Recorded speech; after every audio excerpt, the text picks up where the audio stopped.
أعوذ بالله من الشيطان الرجيم. بسم الله الرحمن الرحيم.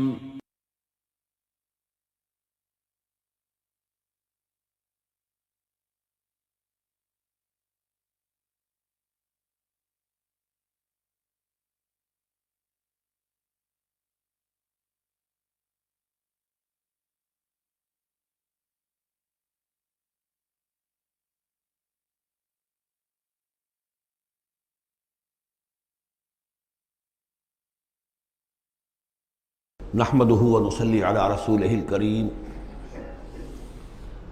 اما بعد فقد قال الله تبارك وتعالى كما ورد في سورة الطلاق اعوذ بالله من الشيطان الرجيم بسم الله الرحمن الرحيم يا ايها النبي اذا طلقتم النساء فطلقوهن لعدتهن واحصوا العدة واتقوا الله ربكم لا تخرجوهن من بيوتهن ولا يخرجن الا ان ياتين بفاحشة مبينة وتلك حدود الله ومن يتعد حدود الله فقد ظلم نفسه لا تدري لعل الله يحدث بعد ذلك امرا صدق الله العظيم۔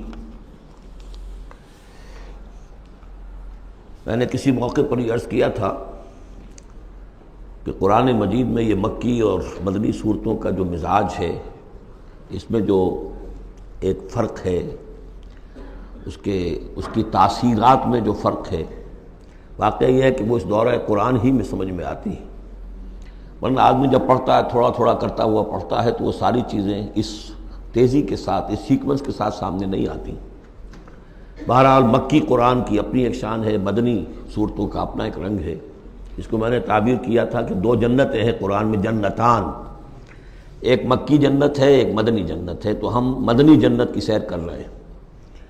8 صورتیں ہم پڑھ چکے ہیں، اب جو آخری 2 صورتیں رہ گئی ہیں اس گلدستے کی، یہ دونوں نہایت حسین جوڑے کی شکل میں ہیں۔ یہاں جو علامت ہے جوڑا ہونے کی، وہ پہلے تو ایک ہے ظاہری، دونوں صورتیں شروع ہوں گی، سورہ طلاق بھی، سورہ تحریم بھی، یا ایھا النبی، یا ایھا النبی۔ دوسری یہ کہ دونوں کا موضوع جو ہے وہ اسلام کا معاشرتی نظام ہے۔ اسلام کا معاشرتی نظام اور خاص طور پر آئلی نظام، آپ کو معلوم ہے اس کی اتنی اہمیت ہے کہ سورہ بقرہ سے بات شروع ہوئی، 4 رکوع وہاں پر مفصل انہی موضوعات پر آئے، پھر سورہ نساء میں مفصل بحثیں آئیں، پھر یہ کہ سورہ نور میں، سورہ احزاب میں، پھر مجادلہ میں ہم نے دیکھا کہ ایک مسئلہ آ گیا زہار کا، اور اب یہاں پر 2 صورتیں مکمل آ رہی ہیں اس 10 صورتوں کے مجموعے میں بھی۔ تو اس سے اندازہ ہونا چاہیے کہ اس آئلی قوانین کا اور معاشرتی جو ویلیوز ہیں اسلام کی، ان کی کتنی اہمیت ہے اللہ تعالیٰ کے نزدیک۔ ان میں جو 2 جوڑے کے جو یہ 2 فرد ہیں، تو گھریلو زندگی میں 2 امکانی صورتیں پیدا ہوتی ہیں۔ ایک تو معتدل تو یہ ہے کہ جو اللہ کے حقوق ہیں ان کو فائق رکھا جائے، اس کے نیچے جو اللہ نے حق شوہر پر بیوی کا رکھا ہے وہ بیوی ادا کرے، جو بیوی پر شوہر کا حق ہے، جو فرض ہے وہ شوہر جو ادا کرے۔ تو یہ فرائض اور حقوق کا ایک توازن ہے جو اللہ تعالیٰ نے قائم کیا ہے۔ اگر یہ توازن خوبصورتی سے چل رہا ہے، حدود اللہ جو ہیں وہ ٹوٹ نہیں رہی ہیں، کہیں اس میں کوئی رخنا پیدا نہیں ہو رہا ہے، شوہر بھی بیوی بھی اپنے فرائض دینی کو ادا کرنے میں لگے ہوئے ہیں، چاہے ان میں ہائر لیول پر جا کر تھوڑا سا فرق ہو جاتا ہے، جو عام زندگی ہے اس میں کوئی فرق نہیں ہے، نماز عورت کو بھی پڑھنی ہے، مرد کو بھی پڑھنی ہے، زکوٰۃ مرد کو بھی دینی ہے، عورت کو بھی دینی ہے، روزہ عورت کو بھی رکھنا ہے، مرد کو بھی رکھنا ہے، حج جو ہے وہ فرض ہے۔ اس کے بعد دعوت و تبلیغ میں آگے تھوڑا سا فرق ہو جائے گا کہ عورتوں کا دائرہ محدود ہو جائے گا، وہ مردوں میں جا کے دعوت و تبلیغ نہیں کریں گی، خواتین میں کریں یا اپنے محرم مردوں میں کریں، لیکن فرضیت قائم رہتی ہے۔ اور اس سے اوپر جا کر تیسرے لیول پر اور ذرا بالواسطہ ان کا معاملہ ہو جاتا ہے، مردوں کے ذریعے سے وہ اقامت دین کی جو میدان کے اندر معاملے ہیں، جنگیں ہیں اور میدان میں جا کر مقابلے ہیں، وہاں ان کا جو رول ہے وہ بالواسطہ ہو جائے گا۔ ان کے بیٹے، ان کے بھائی، ان کے شوہروں کو زیادہ سے زیادہ وہ آزادی دیں، انہیں ریلیو کریں اپنے بوجھ سے، اولاد کی پرورش کا بھی سارا بوجھ اپنے اوپر لے لیں، شوہر کا حصہ جو ہے وہ بھی خود ادا کریں تاکہ شوہر یکسو ہو کر اپنا زیادہ سے زیادہ وقت جو ہے اقامت دین کی جد و جہد میں لگا سکے۔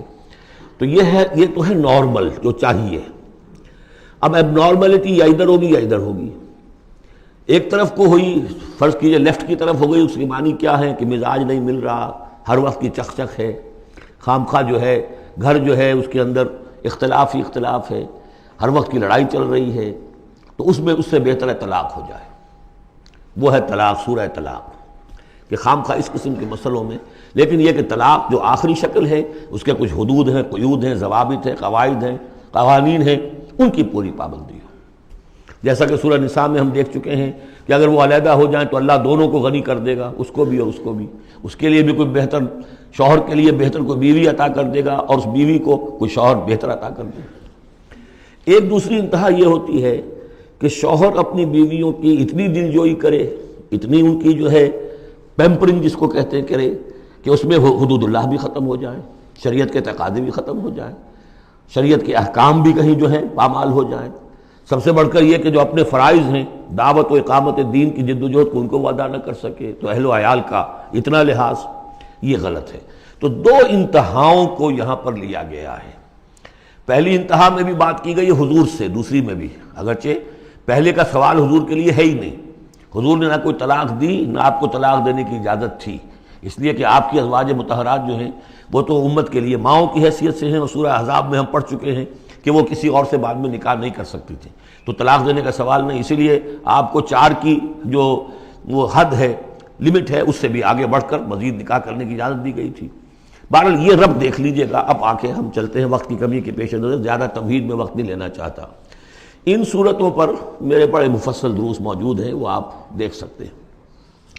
یا ایھا النبی اذا طلقتم النساء فطلقوہن لعدتہن، اے نبی جب آپ لوگ اپنی عورتوں کو طلاق دیں۔ اب دیکھیے یا ایھا النبی واحد، طلقتم النساء فوراً جمع کا صیغہ، اس لیے کہ حضور سے تو یہ متعلق ہی نہیں ہے۔ حضور کو تو مسلمانوں کے نمائندے کی حیثیت سے اور معلم کی حیثیت سے اور ہادی کی حیثیت سے خطاب کیا گیا، اصل میں مسلمانوں سے ہے کہ جب تم طلاق دو اپنی بیویوں کو فطلقوہن لعدتہن، تو ان کی عدت کے حساب سے طلاق دو۔ عدت جو ہے وہ ایک تو یہ کہ طہر میں طلاق دی جائے، حیض کی حالت میں نہ ہو، اور پھر یہ ہے کہ اگر دینی ہی ہے تو پھر اس کے بعد بھی جو طلاق دی جائے وہ بھی پھر طہر کی حالت میں دی جائے۔ اس طریقے سے جو بھی قوانین ہیں، وہ احصل العدہ، عدت کا پورا لحاظ رکھو۔ وہ عدت اس طریقے سے بھی ہے کہ مطلقہ جو ہے جو عدت اس کی ہوگی اس کے اندر وہ کوئی اور شادی نہیں کر سکتی، البتہ عدت پوری کرنے کے بعد وہ آزاد ہوگی۔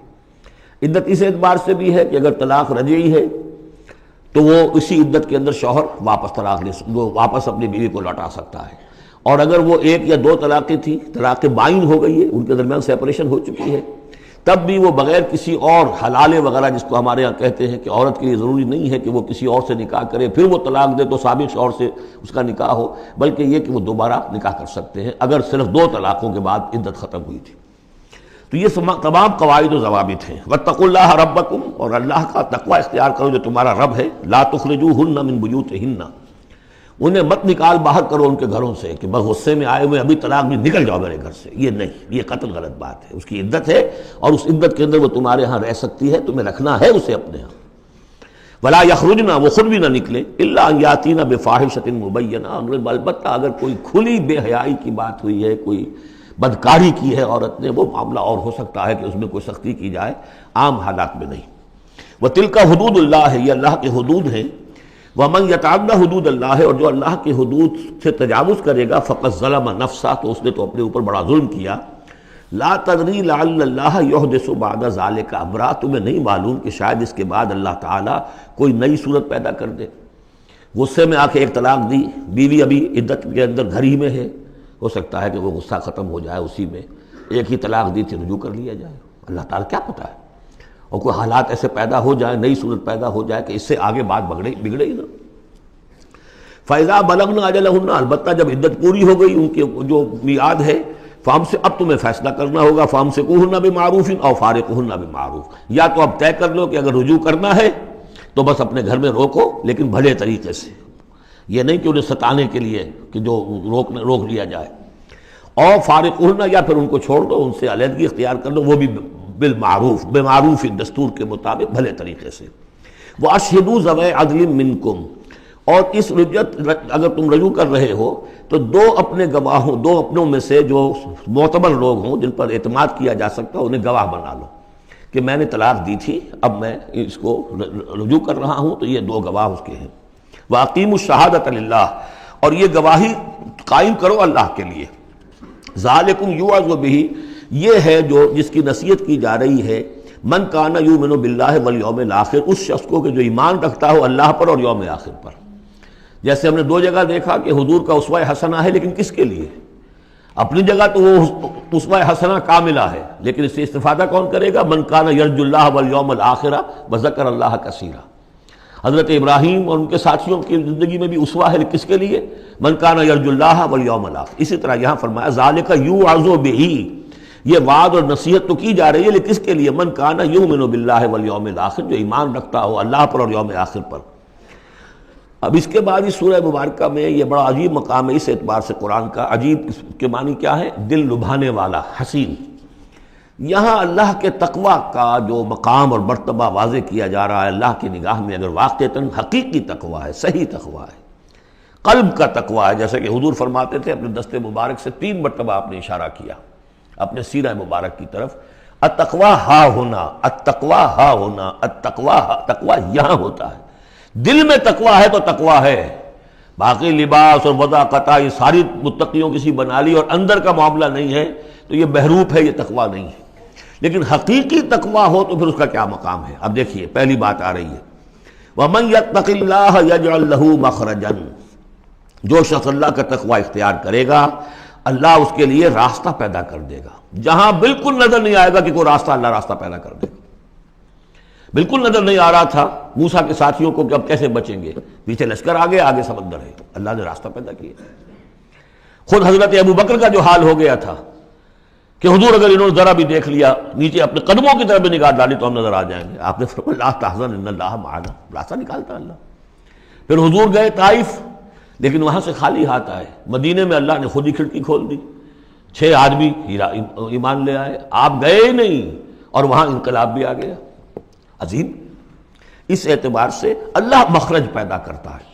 تم صحیح طریقے پر چلتے رہو، تقوی اختیار کرو، صحیح راستے پر جد و جہد کرو، یہ کام اللہ پر چھوڑو۔ کب اسے منظور ہے اس کا کامیاب ہونا؟ جب ہوگا وہ راستہ ایسا کھول دے گا کہ تمہیں گمان بھی نہیں ہوگا۔ وَيَرْزُقْهُ مِنْ حَيْثُ لَا يَحْتَسِبُ، اور اسے رزق دے گا وہاں سے جہاں سے اسے گمان بھی نہیں ہوگا۔ اقامت دین کی جد و جہد ہو، غلبہ دین کی جد و جہد ہو، اپنے آپ کو ان صلاتی و نسکی و محیایا و مماتی اس کا فیصلہ کرنا ہو تو سب سے بڑی رکاوٹ آتی، کھائیں گے کیا؟ تو اللہ تو کہتا ہے راضی میں ہوں، ہے ایمان اور یقین اس پر، کر کے دیکھو تو صحیح، اس پر اعتماد تو کرو۔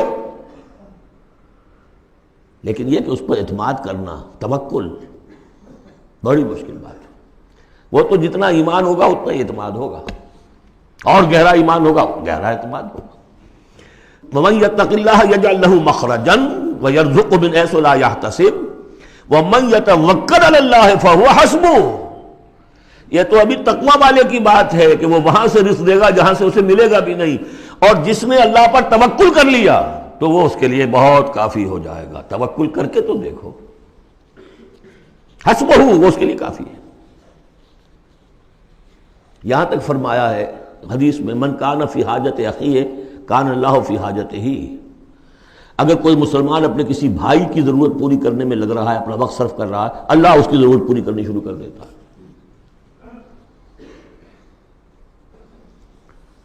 فکر ماں در کار ماں آزار ماں، کار ساز ماں بے فکر کار ماں، یہ فارسی شاعری کے اندر یہ دینی حقائق ہیں۔ کار ساز ماں بے فکر کار ماں، میرا کارساز میرے کاموں کی فکر کر رہا ہے، میں نے اپنے آپ کو اس کے کام کے لیے لگا دیا۔ وہ دنیا میں بھی ذرا سا بھی کوئی شریف انسان ہوگا، آپ اس کے ہو جائیں وہ آپ کو چھوڑ دے گا پھر کہیں؟ شرافت ہو، مروت ہو اس میں، آپ اللہ کے بن کر تو دیکھیے، پھر وہ کارساز ہے۔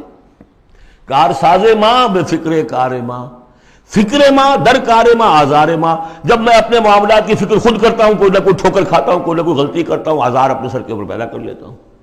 اپنے آپ کو حوالے کرو، اس کا نام ہے تفویض الامر الی اللہ، افوض امری الی اللہ ان اللہ بصیر بالعباد۔ ان اللہ بالغ امرہ، اللہ تعالیٰ تو اپنا معاملہ تو پورا کر کے ہی رہتا ہے۔ وہ تو دین کو غالب کرنا ہی ہے. کون اس کے اندر نفع کما گیا، کون محروم رہ گیا، یہ ان کی قسمت ہے. ابو بکر اور عمر اور عثمان اور علی اور عبد الرحمن ابن عوف یہ اپنی بازی جیت گئے. ابو جہل ابو لہب محروم رہ گئے. یہ تو اب ان کا معاملہ ہے. اللہ تو اپنی بات پوری کرا دے گا، اور اس دنیا کے ختم ہونے سے پہلے پورے کل ارضی پر اللہ کا دین غالب ہوگا. یہ ہونا ہے. دیکھنا یہ ہے کہ تم اس بہتی گنگا میں کو ہاتھ دھونے کو تیار ہو یا نہیں، یا تم محرومین کی فہرست میں اپنے آپ کو لانا چاہتے ہو. بس اپنا تن من دھن لگا دو اس کے اندر. تمہاری ہڈیوں کا چورا ہو کر بھی اس نئی تعمیر کی بنیادوں میں اگر لگ جائے تو بہت بڑی کامیابی ہے. قد جعل اللہ لکل شیء قدرا، بہت عمدہ مقام ہے. اللہ نے ہر چیز کے لیے ایک اندازہ مقرر کیا ہوا ہے. کب اللہ کی مدد آئے گی یہ بھی اس نے طے کیا ہوتا ہے. You have to qualify. Pre qualification conditions ہیں، تب مدد آئے گی. یوں نہیں آتی مدد. اپنا سب کچھ لگا دو پھر کہو کہ اللہ میری 15 برس کی کمائی کل میدان میں نے وجود ڈالی ہوئی ہے. 15 برس کی کمائی، دن کی اور رات کی کوششیں ہیں میری، صبح اور شام کی کوششیں ہیں میری. 15 برس وہ میدان میں نے لا کے ڈال دی. تب پکارو اللہ کو. اپنا مال بچا کے رکھنا ہے، اپنی مستقبل کو بھی بچانا ہے، اپنی اولاد کو بھی بچانا ہے، اور اللہ کا دین غالب ہو جائے. کہیں نام لکھا کے کسی جماعت میں شامل ہو کر بڑا تیر مار دیا، گویا کہ اللہ تعالیٰ تو جانتا ہی نہیں. کتنی کنٹریبیوشن ہے، کتنا ایثار ہے، کتنی قربانی ہے، کتنا وقت ہے، کتنی محنت ہے، اللہ جانتا ہے. باقی اس نے ہر چیز کا ایک اندازہ مقرر کیا ہوا ہے. اب اس کے بعد پھر آ رہا ہے وہی طلاق کا معاملہ. واللائی یئسن من المحیض من نسائکم، اور تمہارے ہاں کی وہ خواتین کے جن کا حیض کا سلسلہ بند ہو چکا ہو، مایوس ہو چکی ہو حیض سے. ان ارتبتم فعدتہن ثلاثۃ اشہر، اگر اس میں کوئی شک بھی ہو تو پھر 3 مہینے عدت ہو جائیں گے. اب حیض تو آ نہیں رہا کہ 3 ہے طہر اور 3 حیض کا کوئی حساب کیا جائے. واللائی لم یحضن، اور وہ ابھی بچپن میں نکاح ہو گیا کیونکہ ہو جاتا تھا، اور ابھی بچی کو جو ہے وہ ابھی ایام شروع ہی نہیں ہوئے ہیں، تو اب ان کی عدت کیسے ہوگی اگر ان کو طلاق دے دی گئی؟ تو ان کے لیے بھی یہ کہ 3 مہینے.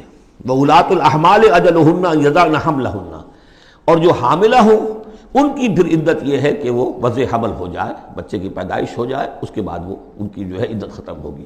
یہ بھی ہو سکتا ہے کہ پورے 8 مہینے لگ جائیں، 9 مہینے لگ جائیں، 4 مہینے ہو، 6 ہوں، واللہ اعلم. وَمَن يَتَّقِ اللَّهَ، پھر دیکھیے تقویٰ. وَمَن يَتَّقِ اللَّهَ يَجْعَل لَّهُ مِنْ أَمْرِهِ يُسْرًا، جو اللہ کا تقویٰ اختیار کرتا ہے اللہ اس کے کاموں میں آسانی پیدا کر دیتا.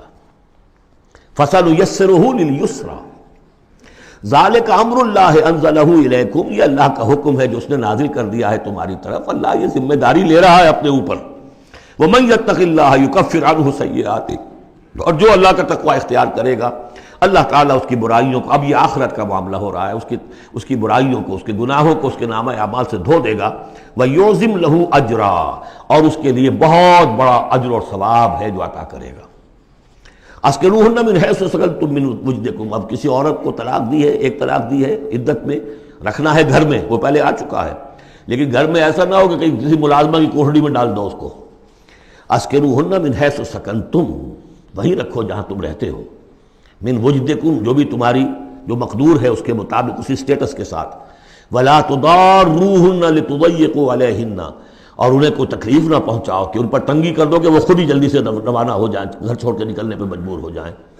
وَإِن كُنَّ أُولَاتِ حَمْلٍ، اور اگر وہ حاملہ ہوں، فَأَنفِقُوا عَلَيْهِنَّ، تو اب ان کے اوپر خرچ کرو، ان کا نان نفقہ وہ تمہارے ذمے ہے. حَتَّى يَضَعْنَ حَمْلَهُنَّ، یہاں تک کہ پھر وہ وضع حمل سے فارغ ہو جائیں. فَإِنْ أَرْضَعْنَ لَكُمْ، پھر اگر وہ تمہارے لیے، تمہارے بچہ تو تمہارا ہے، اس کو اگر دودھ پلاتی ہیں، فَآتُوهُنَّ أُجُورَهُنَّ، تو انہیں ان کا اجر اور ان کا بدلہ عطا کرو. وَاعْتَمِرُوا بَيْنَكُمْ بِمَعْرُوفٍ، اور آپس میں مشورہ کر لیا کرو بڑے بھلے طریقے سے. اگر طلاق بھی ہو گئی کوئی بات نہیں، انسان تو ہے نا، انسانی سطح پر، اب شوہر بیوی نہیں رہے لیکن انسان تو ہے، انسانی سطح کے اوپر بات کر لی جائے. وَاعْتَمِرُوا بَيْنَكُمْ بِمَعْرُوفٍ وَإِن تَعَاثَرْتُمْ، اور اگر کہیں ایسی زدم زدہ ہو جائے کہ بیوی کہ میں تو دودھ نہیں پلاتی، یا کوئی اور مسئلہ ہو، فَسَتُرْضِعُ لَهُ أُخْرَىٰ، تو پھر کوئی اور عورت جو ہے اس کو دودھ پلائے. لِيُنْفِقْ ذُو سَعَةٍ مِّن سَعَتِهِ، اب اس تمام معاملے میں جو بھی شوہر ہے وہ خرچ کرے، جو وسعت والا ہے وہ اپنی وسعت کے مطابق خرچ کرے، جو اس کا بھی سطح اللہ نے اسے دی ہے اس کے مطابق. وَمَنْ قُدِرَ عَلَيْهِ، اور جس کے اوپر اللہ تعالیٰ نے رزق کی کوئی تنگی رکھی ہے، ناپ تول کر دے رہا ہے، کوئی فراوانی نہیں ہے، فَلْيُنْفِقْ مِمَّا آتَاهُ اللَّهُ، تو وہ خرچ کرے اس میں سے جو اللہ نے اس کو دیا ہے۔ لا يُكَلِّفُ اللَّهُ نَفْسًا إِلَّا مَا آتَاهَا، اللہ تعالیٰ کسی جان کو ذمہ دار نہیں بنائے گا مگر اسی حد تک جو کچھ کہ اس نے اسے دے رکھا ہے۔ کشادگی دی ہے تو اپنی اس بیوی جو ہے مطلقہ، اس کے اوپر تم رکھو، کشادگی رکھو، تنگی ہے تو ٹھیک ہے اس حساب سے دو، اللہ تو جانتا ہے۔ سَيَجْعَلُ اللَّهُ بَعْدَ عُسْرٍ يُسْرًا، یقیناً اللہ تعالیٰ جو ہے اس کے لیے سختی کے بعد آسانی بھی پیدا کر دے گا۔ وَكَأَيٍّ مِّن قَرْيَةٍ أَتَتْ عَنْ أَمْرِ رَبِّهَا، اور کتنی ہی بستیاں ایسی ہیں جنہوں نے اپنے رب کے حکم سے سرکشی کی، وَرُسُلِهِ، اور اپنے رسولوں سے سرتابی کی، ان کا کفر کیا، فَحَاسَبْنَاهَا حِسَابًا شَدِيدًا وَعَذَّبْنَاهَا عَذَابًا نُكْرًا، تو ہم نے پھر ان سے محاسبہ کیا، ان کا بہت شدید محاسبہ، اور ہم نے ان پر آفت ڈالی اور عذاب بھیجا ان پر بہت بڑا عذاب۔ فَذَاقَتْ وَبَالَ أَمْرِهَا، پھر ان بستیوں نے اپنے معاملے کی پوری سزا جو ہے بھگت لی۔ وَكَانَ عَاقِبَةُ أَمْرِهَا خُسْرًا، اور یقیناً جو ابھی عاقبت والا معاملہ آنے والا ہے، ان کے معاملے کا جو ابھی عاقبت ہے وہ تو پھر بڑے ہی ٹوٹے والا معاملہ ہے۔ أَعَدَّ اللَّهُ لَهُمْ عَذَابًا شَدِيدًا، اللہ تعالیٰ نے ان کے لیے بڑے شدید عذاب کو تیار کیا ہوا۔ فَاتَّقُوا اللَّهَ يَا أُولِي الْأَلْبَابِ، تو اے ہوش مندو اللہ کا تقوی اختیار کرو، وہی تقوی جس کے اوپر چار مختلف طور سے بات ہو چکی ہے۔ الذین آمنوا، اے وہ ہوش مندو جو ایمان بھی لے آئے ہو، اللہ کا تقوی اختیار کرو۔ قد انزل اللہ الیکم ذکرا، اللہ نے تمہاری طرف ذکر نازل کر دیا ہے۔ یہ آیت بڑی اہم ہے، ذکر کی آگے وضاحت آ رہی۔ ذکر سے مراد کیا ہے؟ رسولا یتلو علیکم آیات اللہ مبینات لیخرج الذین آمنوا وعملوا الصالحات من الظلمات الی النور، رسول کہ جو پڑھ رہا ہے آیات اللہ کی تم پر، تمہیں سنا رہا ہے، اور وہ آیات بینات ہیں تاکہ نکالے وہ تمہیں، ان لوگوں کو جو ایمان لائے اور جنہوں نے نیک عمل کیے، اندھیروں سے نور کی طرف۔ تو ذکرہ، قد انزلنا الیکم ذکرہ، اور ذکرہ کی وضاحت رسولا یتلو علیکم آیات اللہ مبینات، یہی بات پھر آگے جا کے سورہ بینہ میں آئے گی، ابھی صرف نوٹ کر لیجئے، پھر جا کر بات پوری واضح وہاں ہوگی۔ وَمَن يُؤْمِن بِاللَّهِ وَيَعْمَلْ صَالِحًا يُدْخِلْهُ جَنَّاتٍ تَجْرِي مِن تَحْتِهَا الْأَنْهَارُ خَالِدِينَ فِيهَا أَبَدًا، اور جو کوئی اللہ پر ایمان رکھتا ہے اور نیک عمل کرتا ہے، اور نیک عمل سے مراد ایمان کے جملہ تقاضے ہیں۔ اب نیک عمل جب مکے میں جب تک تھے حضور، نیک عمل کیا تھا؟ ابھی شراب بھی حرام نہیں ہے، جوا بھی حرام نہیں ہے، سود بھی حرام نہیں ہے، پہلے 10 برس نماز پنجگانا بھی نہیں ہے۔ اس وقت نیک عمل کا کیا مطلب ہے؟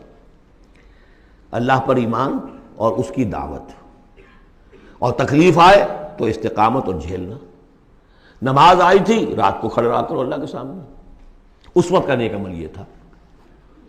اب جیسے جیسے آیا مدینے میں آ گئے، اب جہاد ہے، قتال ہے، انفاق ہے، مال خرچ کرو، اب روزہ بھی فرض کیا گیا، اب نماز پنجگانا بھی جو ہے 2 سال پہلے ہو چکی ہے، اب تمہارے اوپر زکوٰۃ بھی ایک نصاب کے حساب سے آ گئی ہے، عشر بھی آ گیا ہے، اب یہ ہے۔ تو جس وقت دین کا جو تقاضا ہے وہ پورا کرنا، جملہ تقاضے، وہ عمل صالح ہے۔ ہمارا تصور یہ ہوتا ہے جہاں قرآن میں عمل صالح آیا، نماز، روزہ، ذکر، یہ اذکار، یہ ہمارے ذہن میں آتا ہے، ہم اس کو پڑھتے ہیں اپنے ذہن میں صرف ان چیزوں کے حوالے سے، جبکہ عمل، جدوجہد، محنت، وہ ہر جگہ جو حکم ہے جس وقت کا حکم ہے۔ وَمَن يُؤْمِن بِاللَّهِ وَيَعْمَلْ صَالِحًا يُدْخِلْهُ جَنَّاتٍ تَجْرِي مِن تَحْتِهَا الْأَنْهَارُ خَالِدِينَ فِيهَا أَبَدًا، وہ داخل کرے گا ان باغات میں جن کے نیچے ندیاں بہتی ہوں گی اور اس میں وہ رہیں گے ہمیشہ ہمیش، ابدا۔ قد احسن اللہ لہ رزقا، اللہ تعالیٰ نے اس کے لیے بڑا عمدہ رزق فراہم کیا ہے۔ اب ایک آیت آ رہی ہے جو آیات متشابہات میں سے ہے، تاحال اللہ الذی خلق 7 سماوات، جیسے تو یہ کہ 7 آسمانوں کا معاملہ بھی میں بار بار عرض کرتا رہا ہوں کہ ابھی آیات متشابہات میں شمار ہوگا۔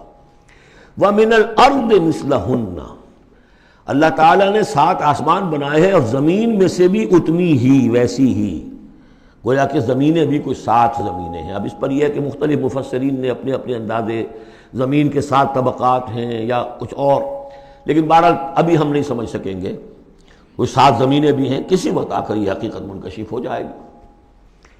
یتنزل الامر بینہن، اور یہ آسمان اور زمین کے درمیان اللہ کا امر نازل ہوتا ہے، جیسا کہ ہم پڑھا ہے سورہ سجدہ میں، یدبر الامر من السماء الى الارض ثم يعرج الیہ فی یوم کان مقدارہ 1000 سنۃ مما تعدون، یہ 1000 سال کی اللہ تعالیٰ کی ایک پلاننگ ہوتی ہے، آسمان سے زمین کی طرف اس کا فیصلہ جو ہے وہ آتا ہے، فرشتے لے کر آتے ہیں، تنفیذ ہوتی ہے، اور پھر یہ کہ وہ امر جو ہے اٹھا لیا جاتا ہے۔ اب اگلے 1000 سال کا دوسرا امر ہے جو اللہ کی طرف سے اگلے دن کا لیے طے ہو چکا ہے۔ لِتَعْلَمُوا أَنَّ اللَّهَ عَلَىٰ كُلِّ شَيْءٍ قَدِيرٌ، تمہیں اس کا یقین رہنا چاہیے کہ اللہ تعالیٰ ہر چیز پر قادر ہے۔ میں نے یہ بات عرض کی ہے کہ 2 صفات اللہ کی ہیں جس میں یہ انتہائی اہمیت کے ساتھ عَلَىٰ كُلِّ شَيْءٍ قَدِيرٌ بِكُلِّ شَيْءٍ عَلِيمٌ، ان 2 صفات کا تو مراقبہ اتنا گہرا ہونا چاہیے کہ کبھی شک نہ آنے پائے کسی چیز کے بارے میں۔ وَأَنَّ اللَّهَ قَدْ أَحَاطَ بِكُلِّ شَيْءٍ عِلْمًا، دیکھیے دوسری بھی آ گئی علم، اور یہ کہ اس نے ہر شے کا اس کے علم کا احاطہ کیا ہوا ہے، نہ اس کی قدرت سے باہر کچھ ہے نہ اس کے علم سے باہر کچھ ہے۔ اب یہ دوسری سورت بسم اللہ الرحمن الرحیم، سورۃ التحریم، یعنی یہ معاملہ کہ بیویوں کی محبت یا ان کے جذبات کا لحاظ اور پاس یا ان کی دلجوئی میں کوئی کام آپ ایسا کر بیٹھیں کہ جو شریعت میں جائز نہیں، یا شریعت کا کوئی جائز کام ہے وہ آپ اس کو نہ کرنے کی قسم کھا لیں۔ اب ظاہر بات ہے کہ حضور کے لیے یہ تو ممکن نہیں تھا، قطعاً اس کا کوئی سوال ہی نہیں کہ آپ اپنی کسی بیوی کی محبت کی وجہ سے یا دلجوئی کی وجہ سے کسی حرام کام کا ارتکاب کرتے ہیں، لیکن 2-3 واقعات ایسے ملتے ہیں کہ حضور نے اپنی بیویوں کی دلجوئی کے سلسلے میں کوئی چیز جو آپ کے لیے اصلاً حلال تھی اس کے بارے میں قسم کھا لی کہ اب یہ میں استعمال نہیں کروں گا، اس پر پکڑ آ گئی ہے۔ یا ایھا النبی لم تحرم ما احل اللہ لک، اے نبی صلی اللہ علیہ وسلم کیوں آپ حرام ٹھہرا رہے ہیں اپنے اوپر وہ شے جو اللہ نے آپ کے لیے حلال کی ہے۔ تبتغی مرضات ازواجک، کیا آپ چاہتے ہیں اپنی بیویوں کی رضا جوئی؟ واللہ غفور الرحیم، اب دیکھیے یہ تیور بتا رہے ہیں اللہ تعالیٰ کی جو یہ ناپسندیدگی۔ یا ایھا النبی لم تحرم ما احل اللہ لک تبتغی مرضات ازواجک واللہ غفور الرحیم، اللہ غفور الرحیم ہے، اللہ نے معاف فرمایا، اللہ نے آپ کی خطا سے درگزر کیا۔ قد فرض اللہ لکم تحلۃ ایمانکم، اللہ تعالیٰ نے تمہارے لیے ایسی قسموں کا کھول دینا جو ہے اس کا راستہ معین کر دیا ہے۔ فرض میں یہ بھی سمجھا گیا لازم ٹھہرایا ہے، یعنی کوئی غلط قسم کھا لی ہے تو اس فرض ہے کہ اسے توڑ دیا جائے، لیکن توڑنے کا کفارہ ہے، ایسے نہیں توڑ دیا جائے گا۔ وہ بھی پوری آیت جو ہے وہ سورہ مائدہ کے اندر آ چکی ہے، گویا کہ اب آپ یہ اپنی قسم توڑیے اور وہ کفارہ ادا کیجیے۔ واللہ مولاکم، اللہ تمہارا مولا ہے، مددگار ہے، پشت پناہ ہے، وہو العلیم الحکیم، اور وہ سب کو جاننے والا ہے، کمال حکمت والا۔ وَإِذْ أَسَرَّ النَّبِيُّ إِلَىٰ بَعْضِ أَزْوَاجِهِ حَدِيثًا، اور جب نبی نے صلی اللہ علیہ وسلم اپنی بعض ازواج، اپنی کسی زوجہ محترمہ کو کوئی بات بتائی، اسرہ اسرار سے، خفیہ طور پر، راز کے طور پر، میں ان تفاصیل میں نہیں جا رہا کہ واقعات کیا تھے ورنہ بہت دیر لگ جائے گی، بات سمجھنی چاہیے، باقی یہ کہ آپ تفسیروں میں دیکھ سکتے ہیں۔ تو آپ نے کوئی بات اپنی کسی ایک زوجہ محترمہ کو بتائی اور کہا دیکھو یہ کسی اور سے کہنا نہیں، یہ میرا راز ہے۔ فلما نبات بہ، جب انہوں نے اس کو ظاہر کر دیا، عورتوں کے کہتے ہیں پیٹ ہلکے ہوتے ہیں اس معنی میں کہ راز رکھنے اپنے پاس، بہت سے مرد بھی عورتوں کی طرح کے ہوتے ہیں، ان سے کوئی چیز چھپائی نہیں جاتی، نہ ہر زن زنست ہو نہ ہر مرد مرد، لیکن یہ کہ عام طور پر یہ عورتوں کی کمزوری شمار ہوتی ہے، تو ازواج مطہرات سے بھی اس کا صدور ہوا ہے۔ فلما نبات بہ، جب انہوں نے اسے ظاہر کر دیا، وَأَظْهَرَهُ اللَّهُ عَلَيْهِ، اللہ تعالیٰ نے اپنے نبی کو صلی اللہ علیہ وسلم سے مطلع فرما دیا کہ وہ راز نہیں رہا ہے، راز آپ کی ان اہلیہ نے فاش کر دیا ہے۔ عرف بعضہ، تو حضور نے کچھ تو ان کے سامنے ظاہر کر دیا، وعرض عن بعض، بات پوری ان کو نہیں بتائی، بعض جو ہے روک لی۔ فلما نبأ بہ، تو جب انہوں نے حضور نے صلی اللہ علیہ وسلم ان کو بتایا، قالت من انباک ھذا، اب ایک طرز عمل تو یہ ہوتا ہے کہ فوراً ندامت ہوتی کہ ہاں حضور مجھ سے غلطی ہو گئی، میں واقعتاً آپ کا راز جو ہے وہ میں رکھ نہیں سکی اور مجھ سے بے دھیانی میں بے خیالی میں بات نکل گئی۔ ایک دوسرا یہ ہے من انباک، آپ کو کس نے بتایا، یہ انداز جو ہے دیکھیے عام بیوی عام شوہر کے درمیان اس میں کوئی حرج نہیں، لیکن جیسا کہ سورہ حجرات میں ہم پڑھا ہے، اعلموا، جان لو اچھی طرح، ان فیکم رسول اللہ، اے عائشہ اے حفصہ یہ تمہارے شوہر ہی شوہر نہیں ہے، یہ اللہ کے رسول ہیں، طرز عمل تمہارا جو ہے ان کے ساتھ بہت محتاط ہونا چاہیے، بہت محتاط ہونا چاہیے۔ من انباک، آپ کو اس نے بتایا؟ قال نبانی العلیم الخبیر، جواب میں بھی غصہ ہے حضور کا، مجھے اس نے بتایا کہ جو العلیم ہے اور خبیر ہے، جو سب کچھ جاننے والا ہے اور ہر چیز سے باخبر ہے۔ اب یہ اللہ تعالیٰ کی طرف سے آ رہا ہے اس کی تعبیر میں اہل تشیع ایک انتہا کو نکل گئے، ہمارے عام مفسرین نے بھی انہی کی روش اختیار کی ہے، لیکن مولانا حمید الدین فراہی رحمۃ اللہ علیہ کا میں کم از کم اپنی ذات پر بہت بڑا احسان سمجھتا ہوں کہ جو انہوں نے تعبیر کی ہے، اور وہ عربی زبان کا جو اسلوب ہے اس کے اعتبار سے 100% درست ہے۔ ان تتوبا الی اللہ فقد صغت قلوبکما، اگر تم دونوں، اب ظاہر بات ہے کہ ایک اہلیہ کا نے راز چھپایا جو دیا گیا تھا دوسری اہلیہ حضور کی دوسری اہلیہ کو، کہا جاتا ہے حضرت حفصہ نے یہ معاملہ کیا، حضرت عائشہ کو بتا دیا۔ ان دونوں کے تعلقات بہت اونچے تھے، اس لیے کہ ظاہر بات ہے کہ حضور کے ہاں جو مقام اور مرتبہ تھا ابو بکر کا اور عمر کا رضی اللہ تعالی عنہما، اس کے حوالے سے ہی پھر ازواج مطہرات میں بھی خود بخود غیر شعوری طور پر یہ احساسات ہو جاتے ہیں۔ تو انہوں نے ان تتوبا الی اللہ، اگر تو اب تم دونوں اللہ کی جناب میں توبہ کرو، فقط صغت قلوبکما، اس کا ترجمہ کیا تو تمہارے دل ٹیڑھے ہو چکے ہیں۔ یہ اہل تشیع کا ترجمہ ہے، ازواج مطہرات سے انہیں بالعموم قد ہے، حضرت عائشہ سے بہت سخت ہے، لیکن یہ عام ازواج مطہرات سے۔ اس کا ترجمہ صحیح یہ ہے کہ اگر تم اللہ کی جناب میں توبہ کرو تو تمہارے لیے یہی مناسب ہے، اور تمہارے دل تو مائل ہو چکے ہیں، لیکن ایک ہوتا ہے ناز والے نیاز کیا جانے۔ اب یہ ماننا جو ہے یہ ذرا کڑا گزر رہا ہے کہ حضور مجھ سے غلطی ہوئی، آپ مجھے معاف کر دیجیے، اور وہ بھی اس لیے کہ معاملہ ہے شوہر اور بیوی کا۔ جیسے ہم کہتے ہیں کہ میاں تمہارے دل میں تو بات اب آ چکی ہے، بس تم مان نہیں رہے ہو، دل میں تو تم نے بات سمجھ لی ہے، تم اگر ایسا کرو تو یقیناً تمہارے لائق ہے، یہ انداز ہے یہ، اور یہ بہت سی مثالیں دے کر انہوں نے واضح کیا، اور میں اسے بہت بڑا احسان مانتا ہوں۔ ان تتوبا الی اللہ فقد صغت قلوبکما، اللہ کی جناب میں اگر توبہ، اچھا صغم کا ایسا لفظ ہے یہ عربی زبان کا جو میں نے پہلے بھی آپ کو بتایا تھا، مالا الا مالا عن، میلان سے، مالا کے بعد الا ہوگا کسی شے کی طرف میلان، توجہ اس کا ہونا، دل کا ادھر رجحان ہونا، اور مالا عن کسی چیز سے نفرت ہو جانا، لفظ ایک ہی ہے، مال میلان، الا اور عن، رغب الا رغب عن، راغب ہوا اس شے کی طرف اور راغب ہوا اس چیز سے، متنفر ہو گیا اس چیز سے، لفظ ایک ہی ہے رغبت۔ اس طرح صغم کا لفظ ہے، تو صغم جو ہے دونوں طرف جاتا ہے، تمہارا دل تو مائل ہو ہی گیا ہے، کس طرح مائل ہو گیا ہے، یعنی وہ واقعتاً اپنی خطا کا احساس ہو گیا ہے تمہارے دلوں کو، اب صرف یہ ہے کہ زبان سے بھی اس کا اعتراف کرو، جیسے کہ حضرت آدم کو احساس ہو گیا تھا اپنی خطا کا، تو اللہ تعالیٰ نے الفاظ سکھا دیے تھے، فَتَلَقَّى آدَمُ مِن رَبِّهِ كَلِمَاتٍ فَتَابَ عَلَيْهِ، یہ ترجمہ ہے اس آیت کا صحیح۔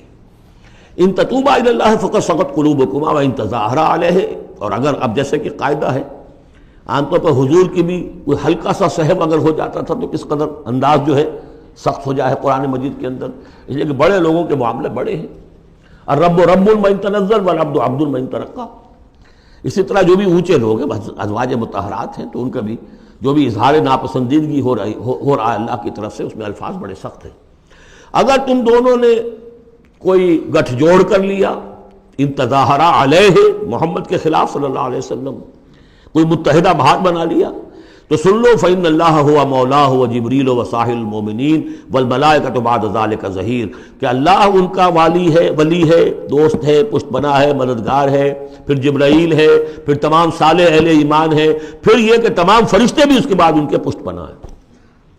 تو ان کے ساتھ معاملہ جو ہے وہ ان کے مقام کی مناسبت سے کرو، چاہے وہ تمہارے شوہر ہیں اور تم ان کی بیوی ہو، لیکن معاملہ کرو اس میں تمہارے امتی ہونے کا پہلو جو ہے وہ کہیں نگاہ سے اوجھل نہ ہو، وہ اللہ کے رسول ہیں، تم امتی ہو۔ عسیٰ ربہ، ابھی اور سختی آ رہی ہے، امید ہے کہ ان کا رب ان طلقکن، اگر تم سب کو طلاق دے دے، ان یبدلہ ازواجا خیرا منکن، کہ بدل دے تم سے کہیں بہتر بیویاں ان کو عطا کر دے، مسلمات مومنات قانتات تائبات عابدات سائحات ثیبات وابکارا، یہ سارے اوصاف ان میں واو ہے ہی نہیں، بیک وقت یہ سارے اوصاف ہوں، مسلم بھی ہوں، مومن بھی ہوں، فرما بردار بھی ہوں، توبہ کرنے والیاں، عابدات عبادت گزار، سائحات دنیا کی لذات سے کنارہ کش، سیبات بھی ہو سکتی ہیں، حضور کے نکاح میں تو اکثر سیبہ ہی آئی ہیں، سیبہ وہ ہیں جن کی پہلے کوئی شادی ہوئی ہو، طلاق ہو گئی ہو، یا یہ کہ بیوہ ہو گئی ہوں، اکثر و بیشتر جو آپ کے نکاح ہیں وہ سیبات سے ہیں، وہ ابکارا، اور کنواری بھی، تو ایک غالباً جہاں تک مجھے میرا ذہن ہے صرف ایک حضرت عائشہ صدیقہ ہے رضی اللہ تعالی عنہ کہ جو کنواری حیثیت سے آئی ہیں حضور کے نکاح میں، باقی سب کی سب سیبہ تھیں۔ یہ تو ہو گیا ایک خاص معاملہ عائلی زندگی سے متعلق حاصل کیا ہوا کہ وہ معتدل معاملہ رکھو، حقوق الزوجین اپنی جگہ ہیں، فرائض الزوجین اپنی جگہ ہیں، اللہ کے حقوق اس سے بالا ہیں، ان کو اوپر قائم رکھو، اور اس کے تحت جو ہے جو بھی اللہ نے حقوق معین کر دیے، فرائض معین کر دیے، ان کو ادا کرو۔ لیکن یہ کہ ادھر اگر ہو گیا معاملہ تو بھی سلیقے سے ہو، بات نہیں بن رہی ہے، اگر رخصت کرنا تو شرافت کے ساتھ اس کے یہ قواعد و ضوابط ہیں، اور اگر ادھر جانا ہے تو روکو اپنے آپ کو کہ کہیں ان کی محبت، یا ایھا الذین آمنوا ان من ازواجکم واولادکم عدوا لکم فاحذروہم، تو ڈرو، ایسا نہ ہو کہ ان کی محبت جو ہے وہ تمہیں کسی غلط راستے پر لے جائے۔ اب جو حصہ آ رہا ہے سورہ مبارکہ کا، اس میں ایک تو یہ 3 آیتیں درمیان میں آ رہی ہیں، وہ تو خاص طور پر جو ہے یوں سمجھیے خواتین سے متعلق نہیں ہے، مردوں سے متعلق ہیں، اور وہ اصل میں سورہ حدید کا سلسلہ جو ہے جو آخر اب اختتام پر آ رہا ہے، اس کا نقشہ جو ہے یہاں پر پھر آ جائے گا۔ یا ایھا الذین آمنوا قوا انفسکم واہلیکم نارا، اہل ایمان بچاؤ اپنے آپ کو اور اپنے اہل و عیال کو آگ سے۔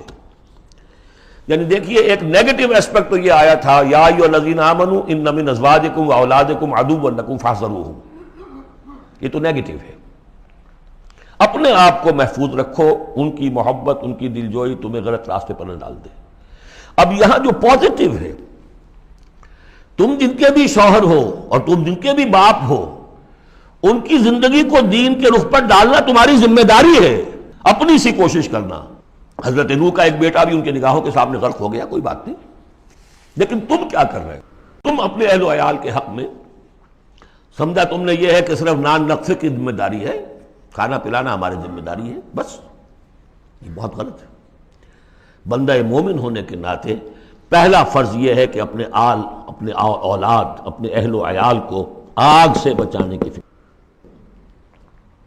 تربیت ان کی، دین کے لیے رجحان ادا کرنا ان میں، اس کے لیے جو بھی ممکن طریقے ہو اختیار کرنا، یہ تمہاری ذمہ داری ہے۔ یا ایھا الذین آمنوا، اہل ایمان بچاؤ پہلے اپنے آپ کو، فطری بات ہے، قوا انفسکم، جیسے حضور فرمایا کرتے تھے اپنے خطبے میں، اوصیکم ونفسی بتقوی اللہ، میں تمہیں بھی وصیت کرتا ہوں مسلمانوں کے اللہ کا تقوی اختیار، اپنے نفس کو بھی۔ اسی طرح قوا انفسکم واہلیکم نارا، بچاؤ اپنے آپ کو اور اپنے اہل و عیال کو آگ سے، وقودھا الناس والحجارہ، اس کا ایندھن بنیں گے انسان اور پتھر، علیہا ملائکۃ غلاظ شداد، اور اس پر ایسے فرشتے ہیں معمور ہیں اس جہنم پر کہ جو بڑے تند خو ہیں، سخت دل ہیں، شداد، لا یعصون اللہ ما امرہم۔ اب جب تم یا تمہارے لاڈلے، تمہاری لاڈلی بیوی اور تمہارے لاڈلے بیٹے اور بیٹیاں جب جہنم میں جھونکے جائیں گے، اگر اللہ نے تمہیں بچا بھی لیا اور وہ تمہارے سامنے جہنم میں جائیں گے تو سوچ لو ان کی چیخ و پکار اور ان کا نالہ و شیون، وہ فرشتوں کا دل جو ہے اسے پسیجے گا نہیں، وہ بڑے سخت دل ہیں۔ اب سوچ لو کن کے حوالے کرنا چاہتے ہو؟ جہنم کے داروغہ کے حوالے کرنا چاہتے ہو اپنی بیویوں کو اور اپنی اولادوں؟ یہ محبت نہیں، یہ تو عداوت ہو گئی ہے۔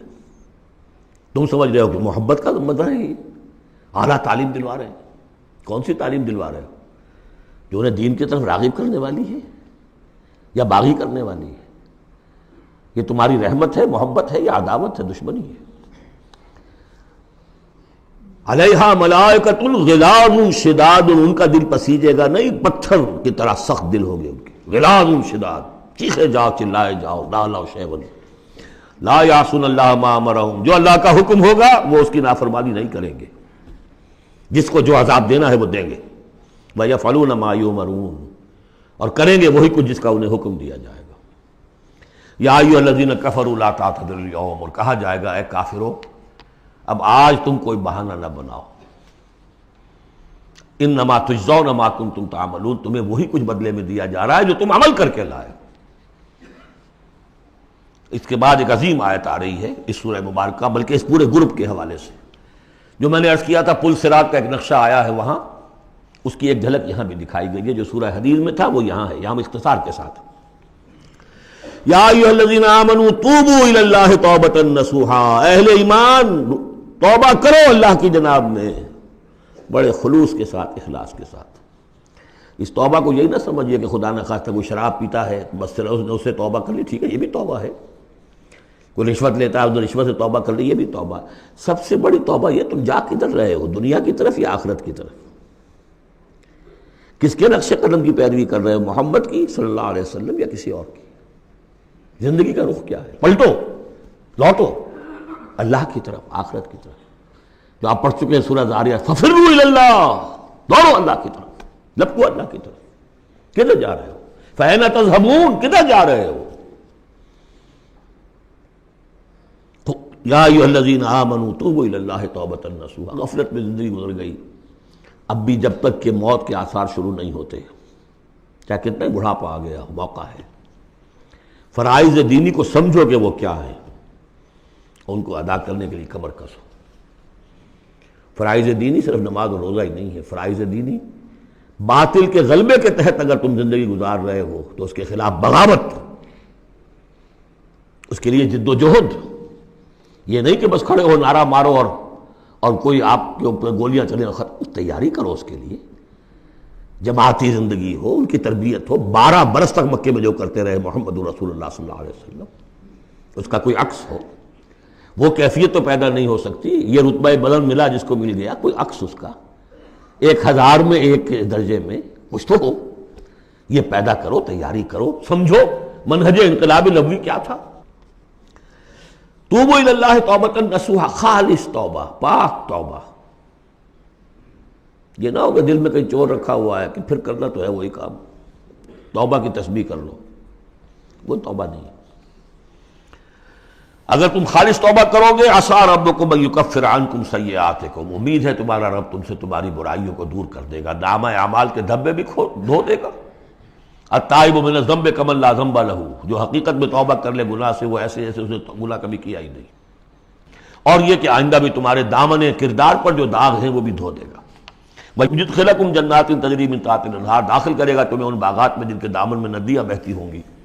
یوم لا یخزی اللہ النبی والذین آمنوا معہ، جس دن کہ اللہ تعالیٰ نہیں رسوا کرے گا نہ اپنے نبی کو نہ ان کو جو ان کے ساتھ ایمان لائے، صلی اللہ علیہ وسلم ورضی اللہ تعالیٰ عنہم اجمعین۔ نورہم یسعی بین ایدیہم، ان کا نور دوڑتا ہوگا ان کے سامنے، وبایمانہم، اور ان کے داہنی طرف۔ وہی الفاظ جو سورہ حدید میں آئے۔ دل میں ایمان تھا تو نور ایمان سامنے کی طرف اس کا ٹارچ کی روشنی پڑے گی، اور اعمال صالحہ کا نور داہنی طرف ہوگا۔ داہنا ہاتھ اعمال صالحہ کا کاسب ہے۔ یقولون ربنا اتمم لنا نورنا، اور وہ کہتے ہوں گے کہ اے رب ہمارے نور کو کامل فرما دے۔ اس کو مطلب سمجھ لیجئے، حضور نے فرمایا جن کو نور عطا ہوگا، کچھ لوگوں کا نور تو صرف اتنا ہوگا کہ ان کے قدموں کے آگے روشنی ہو جائے گی، وہ بھی بڑی غنیمت ہے۔ اندھیرے میں پگڈنڈی پر چلنا ہو تو وہ اتنی ٹارچ کی روشنی بھی وہ معلوم ہوگا بہت غنیمت ہے۔ لیکن کچھ لوگوں کو ایسا نور ملے گا کہ جس کی روشنی یہاں مدینے سے صنعاء تک جائے گی، یمن کا شہر۔ ابو بکر صدیق کو کون سی روشنی ملے گی؟ ہمیں تو وہ ٹارچ بھی مل جائے تو بہت غنیمت ہے، لیکن جنہیں وہ تھوڑا ملے گا، کیوں تھوڑا ملا؟ کوتاہیاں تھیں، تقصیرات تھیں، کمی تھی، جتنا کرنا چاہیے تھا اتنا نہیں کیا تھا، کچھ بچا بچا کے بھی رکھا تھا۔ تو بچا بچا کے نہ رکھ اسے، تیرا آئینہ ہے وہ آئینہ کہ شکستہ ہو تو عزیز تر ہے نگاہ آئینہ ساز میں۔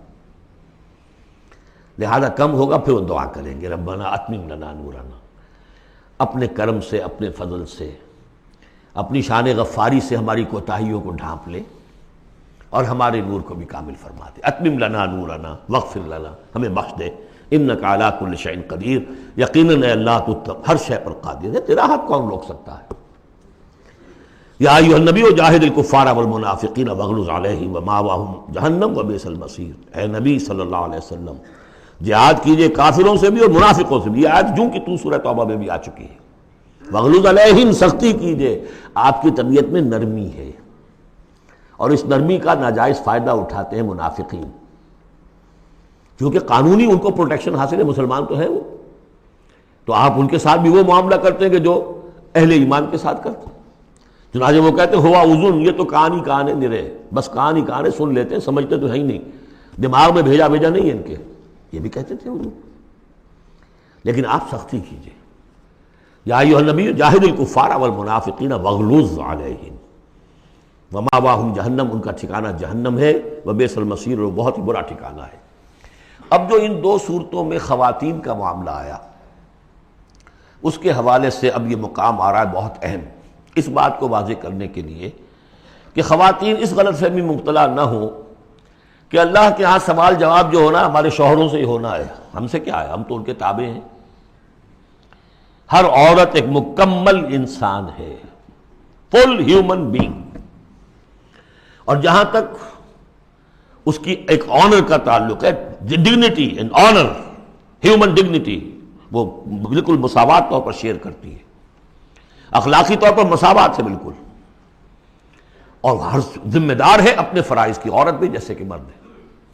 اس کا اپنا ایمان ہوگا، عمل صالح ہوگا تو اللہ کے ہاں بیڑا پار ہوگا، اپنا ایمان اور عمل صالح نہیں ہے تو شوہر بڑے سے بڑا ہو وہ بچا نہیں سکے گا۔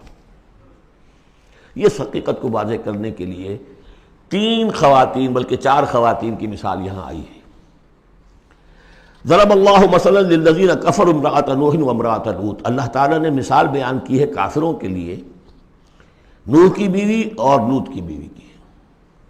کانتا تحت عبدین من عبادنا صالحین، وہ دونوں تھیں ہمارے 2 بہت صالح بندوں کے تحت، ان کے نکاح میں تھیں، فخانتاہما، تو انہوں نے ان سے خیانت کی، فلم یغنیا عنہما من اللہ شیئا، تو نہ بچا سکا انہیں ان کا شوہر، ان کے دونوں شوہر جو ہیں نہ بچا سکے اپنی دونوں بیویوں کو کچھ بھی۔ بیوی بھی غرق ہوئی، حضرت نوح علیہ السلام کی وہ بیوی، اور حضرت لوط کی وہ بیوی بھی اسی طریقے سے جو پتھراؤ ہوا اسی میں ہلاک ہوئی۔ تو نہ یہاں وہ بچا سکے شوہر، وقیل ادخلوا النار مع الداخلین، اور کہہ دیا جائے گا داخل ہو جاؤ جہنم میں داخل ہونے والوں کے ساتھ، کوئی شوہر تمہیں نہیں بچا سکتا، چاہے وہ نوح اور لوط ہوں۔ لوط تو خیر اولو العزم من الرسل میں ان کا شمار عام طور پر نہیں ہوتا، حضرت لوط تو بہت اولو العزم، 950 برس جنہوں نے دعوت دی ہے۔ اسی لیے حضور اپنے گھر کی خواتین کو جمع کر کے پھر کہا فرمایا کرتے تھے، یا فاطمہ بنت محمد انقذی نفسک من النار فانی لا املک لک من اللہ شیئا، یا صفیہ عمۃ رسول اللہ انقذی نفسک من النار فانی لا املک لک من اللہ شیئا، اے فاطمہ محمد کی نور چشم، لخت جگر، اپنے آپ کو آگ سے نکالو، بچاؤ، مجھے کوئی اختیار حاصل نہیں ہوگا تمہارے بارے میں اللہ کے ہاں، اے صفیہ اللہ کے رسول کی پھوپھی، اپنے آپ کو آگ سے بچاؤ، اس لیے کہ مجھے کوئی اختیار حاصل نہیں ہوگا۔ ضرب اللہ مثلا للذین کفروا امرأۃ نوح وامرأۃ لوط کانتا تحت عبدین من عبادنا صالحین فخانتاہما فلم یغنیا عنہما من اللہ شیئا وقیل ادخلوا النار مع الداخلین۔ یہ میں بیان کر چکا ہوں ایک دفعہ پہلے بھی کہ اہل تشیع کا خیال یہ ہے کہ یہ زانیہ تھیں دونوں بیوییں، اہل سنت اس کو تسلیم نہیں کرتے۔ خیانت صرف اسی معاملے میں نہیں ہوتی، خیانت رازداری میں سب سے بڑی خیانت ہے، کہ جو راز ہوتے تھے یہ وہ اپنے دشمن، جو حضور انبیاء کے رسولوں کے دشمن تھے، اپنی قوم کے لوگوں کو ان کے راز پہنچا دیتی تھی، یہ خیانت تھی۔ اس لیے کہ سورہ نساء میں جو آیا ہے فالصالحات قانتات حافظات للغیب، غیب کے اندر حفاظت کرنا پوری، ظاہر بات ہے کہ بیوی سے زیادہ بڑھ کر تو کوئی نہیں ہوتا کہ جو شوہر کی باتوں سے واقف ہو، تو یہ خیانت ہے اہل سنت کے نزدیک ہو۔ لیکن بہرحال نتیجہ یہی ہے کہ وہ پھر جہنمی ہے، اور صرف نبی کی بیوی ہونے کے ناطے سے انہیں چھٹکارا نہیں مل جائے گا۔ وضرب اللہ مثلا للذین آمنوا امرأۃ فرعون، اور اہل ایمان خواتین کے لیے اللہ تعالیٰ نے مثال بیان کی ہے فرعون کی بیوی کی، آسیہ ان کا نام تھا۔ اذ قالت رب ابن لی عندک بیتا فی الجنہ، اب اس ایک جملے میں ان کی پوری ذہنی اور نفسیاتی کیفیت سامنے آ رہی ہے، جبکہ اس اللہ کی بندی نے کہا پروردگار میرے لیے تو جنت میں اپنے پاس ایک مکان بنا لے، وَنَجَّنِي مِن فِرْعَوْنَ وَعَمَلِهِ، مجھے نجات دے اس فرعون سے بھی اور اس کے عمل سے بھی، وَنَجَّنِي مِنَ الْقَوْمِ الظَّالِمِينَ، اور اللہ جلد از جلد مجھے نجات دے ان ظالموں کی قوم سے۔ یعنی موت کی آرزو کر رہی ہیں، محل میں عیش و آرام ہر طرح کا حاصل ہوگا، کیا نہیں ہوگا، لیکن اللہ کے ساتھ ایمان کا معاملہ یہ ہے، اور شوہر کا جو بھی خدائی کا دعویٰ کر کے بیٹھا ہوا ہے، کیا اس نے کفر کا اس کا معاملہ ہے، تو ان کے اندر بیزاری کتنی ہے اپنے اس شوہر سے۔ تو گویا کہ 2 انتہائی مثالیں آ گئیں، بہترین شوہروں کے ہاں بدترین انجام والی بیویاں، اور بدترین شوہر کے ہاں بہترین انجام والی بیوی جس کا کہ ذکر ہو رہا ہے۔ اور سب سے اونچی جو خواتین ہوں گی حضرت مریم، حضرت آسیہ، حضرت خدیجہ، حضرت عائشہ، حضرت فاطمہ، یہ یوں سمجھیے چوٹی کی خواتین ہوں گی قیامت میں۔ تو اس حوالے سے یہ جو آسیہ ہیں یہ بھی انہی میں۔ وَمَرْيَمَ ابْنَتَ عِمْرَانَ الَّتِي أَحْصَنَتْ فَرْجَهَا، تیسری مثال دی ہے، عورت خود بھی نیک ہو اور اسے نیک تربیت مل جائے، نیک ماحول مل جائے۔ وَكَفَّلَهَا زَكَرِيَّا، حضرت زکریا جو ہیں انہوں نے ان کی کفالت کی، ان کی پرورش کی، ان کو اپنے پاس رکھا، تربیت کی، ایک نبی کے آغوش تربیت میں پلی ہیں، لہذا وہ نور علی نور ہے۔ وَمَرْيَمَ ابْنَتَ عِمْرَانَ الَّتِي أَحْصَنَتْ فَرْجَهَا فَنَفَخْنَا فِيهِ مِن رُوحِنَا، تو ہم نے پھونک ماری اس میں اپنی روح کی۔ وَصَدَّقَتْ بِكَلِمَاتِ رَبِّهَا، اور اس نے تصدیق کی اپنے رب کی تمام باتوں کی، جو بھی وحی کے ذریعے سے فرشتے بتاتے رہے کہ اے مریم تجھے اللہ نے چن لیا ہے، اور اے مریم تمہارے لیے اللہ کا فیصلہ یہ ہے کہ تیرے ہاں بیٹا ہوگا، یہ ساری باتیں انہوں نے مانی تسلیم کی۔ صدقت بکلمات ربہا وکتبہ، اور جو اس کی کتابیں تھیں، ظاہر بات ہے کہ تورات ان کے پاس موجود تھی، زبور ان کے پاس موجود تھی، انبیاء کے اور صحیفے ان کے پاس موجود تھے۔ یہ تو صرف 1900 سال پر پہلے کی بات ہے جو ہم کر رہے ہیں اس وقت۔ All the prophets of the old testament, ان کے تمام صحیفے، پوری اولڈ ٹیسٹمنٹ موجود تھی۔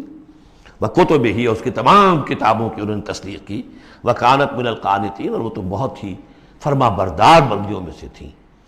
تو تین چیزیں تو آ گئی، چوتھی کسر رہ گئی کہ نہیں رہ گئی؟ آپ نے کچھ سوچا یا نہیں؟ بہترین شوہر کے ہاں بدترین بیوی، بدترین شوہر کے ہاں بہترین اور خاتون، ایک خاتون نور علی نور، خود بھی نیک، ماحول بھی نیک۔ چوتھی کون سی بات رہ گئی؟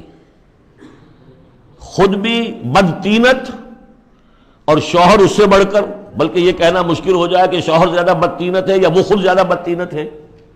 اس کی مثال معلوم ہے کہاں ہے؟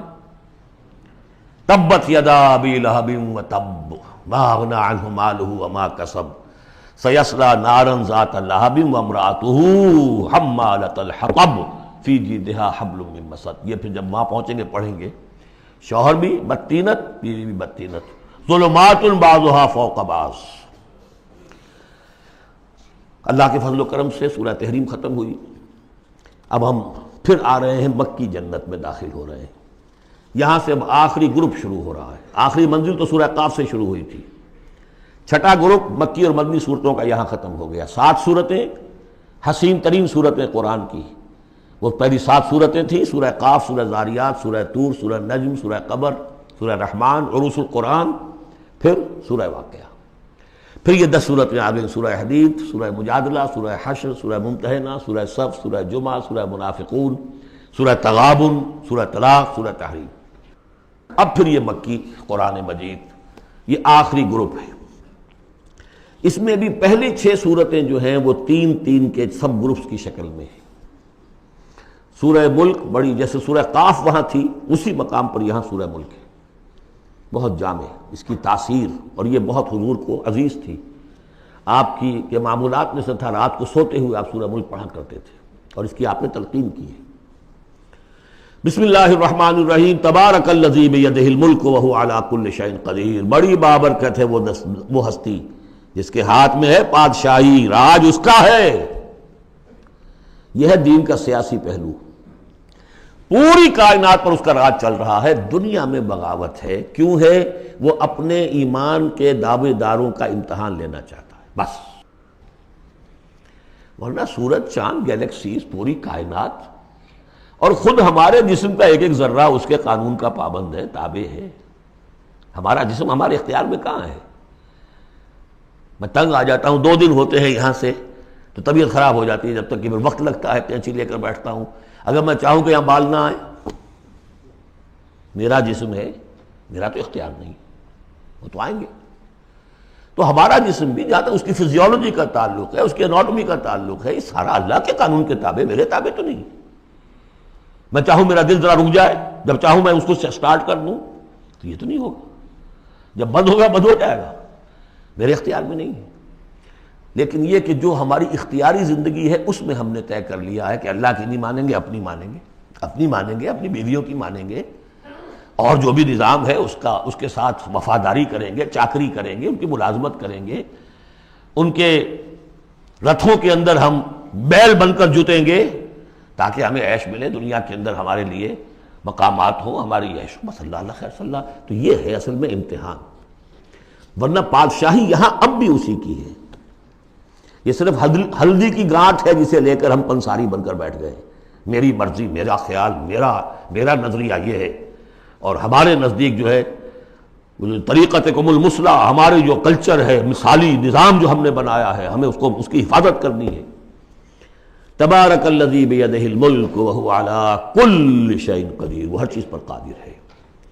الذی خلق الموت والحیات لیبلوکم ایکم احسن عملا. اب دیکھیے ہم نے حیات انسانی کا جو اب تک سمجھا ہے، جس کو کہ عمرو نے، جو کہ بہت بڑا شاعر ہے، اس نے اپنی بیوی سے خطاب کر کے کہا ہے حیات ثم موت ثم بعث حدیث و خرافات یا ام عمری.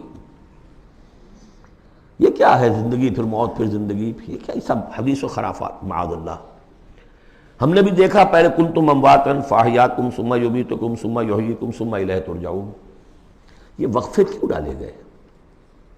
یہ موت کا وقفہ کیوں ڈال کر زندگی کا ایک حصہ نکال دیا علیحدہ؟ 30 40 50 60 سال یہ دنیا کی زندگی، پھر موت کا وقفہ. موت ایک زندگی کا وقفہ ہے، یعنی آگے بڑھیں گے دم لے کر. کیوں؟ اس کی حکمت بتائی جو ہم پڑھائیں سورہ واقعہ میں.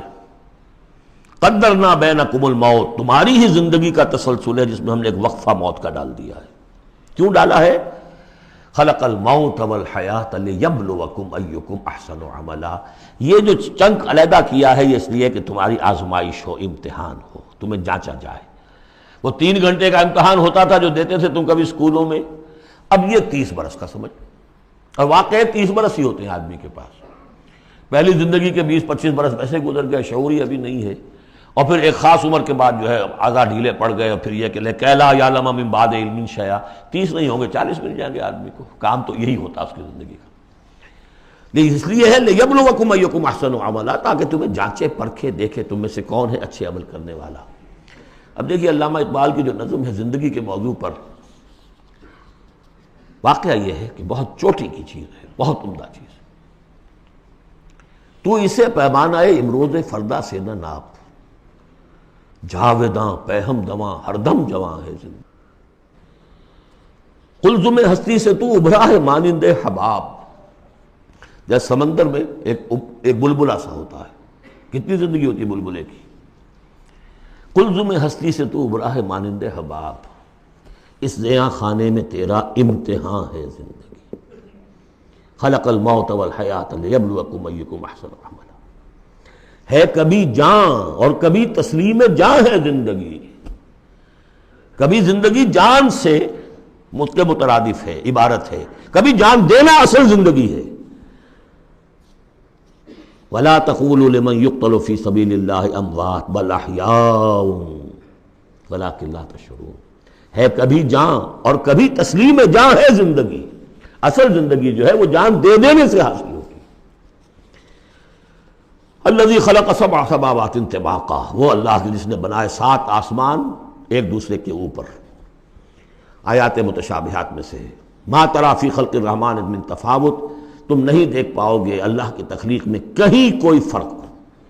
اتنا محکم نظام ہے، اتنا محکم نظام. کیا کسی سائنسدان نے آج تک یہ بھی کہا کہ تخلیق میں یہاں نقص ہے؟ کسی نے کہا؟ زوالوجی کی فیلڈ میں یا باٹنی کی فیلڈ میں یا کسی اور فیلڈ میں، جیولوجی کی فیلڈ میں، اسٹرانومی کی، کسی نے کہا ہے؟ ما تری فی خلق الرحمن من تفاوت فارجع البصر هل تری من فطور. پھر ذرا دوبارہ لوٹا لو اپنی نگاہ، دیکھ لو، ہر میدان میں دیکھ لو، کہیں تمہیں کوئی رکھنا نظر آتا ہے؟ اگر یہ تخلیق کامل ہے تو کامل حقیقت میں کون ہے؟ اس کا خالق، اس کا باری، اس کا مصور. بس یہ نظر نہیں آتا. سائنسدان سب کچھ دیکھ رہے ہیں، ڈھونڈنے والا ستاروں کی گزرگاہوں کا اپنے افکار کی دنیا میں سفر کر نہ سکا. بڑے بڑے صاحب بصیرت اور بڑے بڑے عقل مند اپنی ناک تلے کے پتھر سے ٹھوکر کھاتے ہیں. دیکھ رہے ہیں ٹیلیسکوپ سے ٹھوکر کھا رہے ہیں وہاں جو سامنے پتھر پڑا ہوا ہے اس سے. یہ ہو رہا ہے آج ہمارے ساتھ. سپر جیل کا بسرا کر رہے ہیں، پھر لوٹاؤ ذرا اپنی نگاہ کو 2 مرتبہ اور. ینقلب الیک البصر خاسئا وہو حسیر. تمہاری نگاہ تھک ہار کر لوٹ آئے گی، تمہیں ہماری تخلیق میں کہیں کوئی رکھنا، کوئی دراڑ نظر نہیں آئے گی. بارک اللہ لی ولکم فی القرآن العظیم ونفعنی وإیاکم بالآیات والذکر الحکیم۔